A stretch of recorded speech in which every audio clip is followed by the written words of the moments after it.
ভোগালী বিহুলৈ মাজত মাত্ৰ কেইটামান দিন বাকী ব্যস্ততা বাঢ়িছে ৰাজ্যৰ লগতে মহানগৰীত এতিয়া উপলব্ধ হৈছে ৰেডিমেড মেজি ক'ত পোৱা গৈছে ৰেডিমেড মেজি চাওঁ আহক আমাৰ এক বিশেষ প্ৰতিবেদন সমাগত হেপাহৰ ভোগালী বিহু ভোগালী বিহুক আদৰিবলৈ সাজু ৰাজ্যবাসী সাজু হৈছে কংক্ৰিটৰ মহানগৰবাসীও মহানগৰীৰ বজাৰত উপলব্ধ হৈছে ৰেডিমেড মেজি ৰাজ্যৰ প্ৰান্তে প্ৰান্তে দেখা পোৱা গৈছে ভোগালী বিহুক লৈ সীমাহীন ব্যস্ততা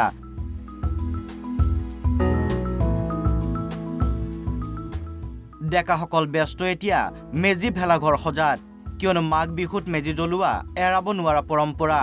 মেজিৰ তলত আশীৰ্বাদ ললে সকলোৰে মংগল হয় বুলি আছে বিশ্বাস আৰু মহানগৰীত বসবাস কৰি থকা সকলো এই পৰম্পৰাৰ পৰা আঁতৰি থাকিব বিচৰা নাই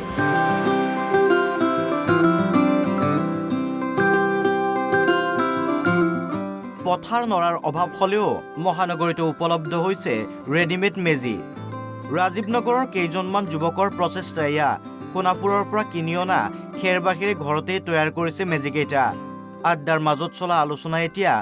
ৰূপ লৈছে ব্যৱসায়ৰ এই দুজন যুৱক সম্বন্ধত ককাইক ভায়েক 3 বছৰ পূৰ্বে ৰাজীৱ নগৰৰ বন্ধু কেইজনমানৰ সৈতে মিলি এই অস্থায়ী ব্যৱসায় আৰম্ভ কৰিছিল এতিয়া প্ৰতি বছৰে এই ব্যৱসায় চলাই গৈছে তেওঁলোকে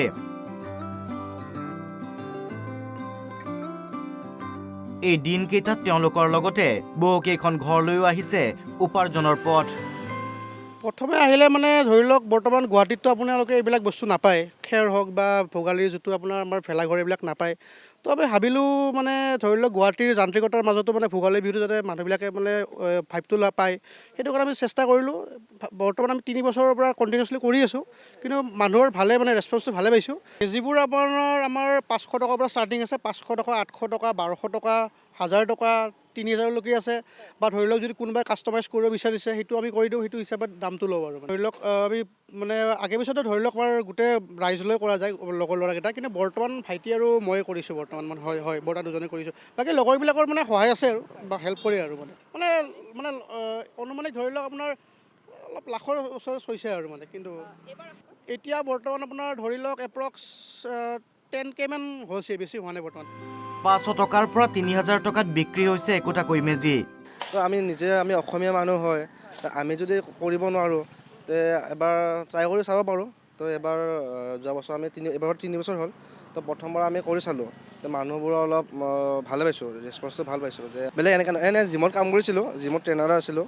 লাষ্টত ভাবিলোঁ যে বেলেগৰ আণ্ডাৰত কাম কৰাতকৈ তো এটা সৰু সুৰা নিজৰে এটা ব্যৱসায় এটা কৰোঁ সেইকাৰণে প্ৰথম এবাৰ কৰি চাইছোঁ এবাৰ 3 বছৰ লাহে লাহে আৰু কিবা সৰু সুৰা কিবা চাওঁ আৰু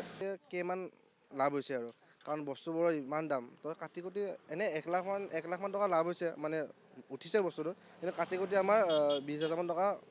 লাভ হৈছে বিগত বৰ্ষত তেওঁলোকে 1 লাখ টকাৰ মেজি বিক্ৰী কৰিছিল এই বছৰত এতিয়ালৈ 10,000 টকাৰ মেজি বিক্ৰী হৈছে বিশেষকৈ চহৰ অঞ্চলত সময়ৰ অভাৱ লগতে ঠাইৰ অভাৱ হোৱাৰ বাবে গ্ৰামাঞ্চলৰ দৰে মেজি সজাত অসুবিধাৰ সৃষ্টি হয় কিন্তু ৰেডিমেড মেজিয়ে এতিয়া চহৰৰ প্ৰজন্মকো চিনাকি কৰাই দিছে নিজৰ পৰম্পৰাৰ সৈতে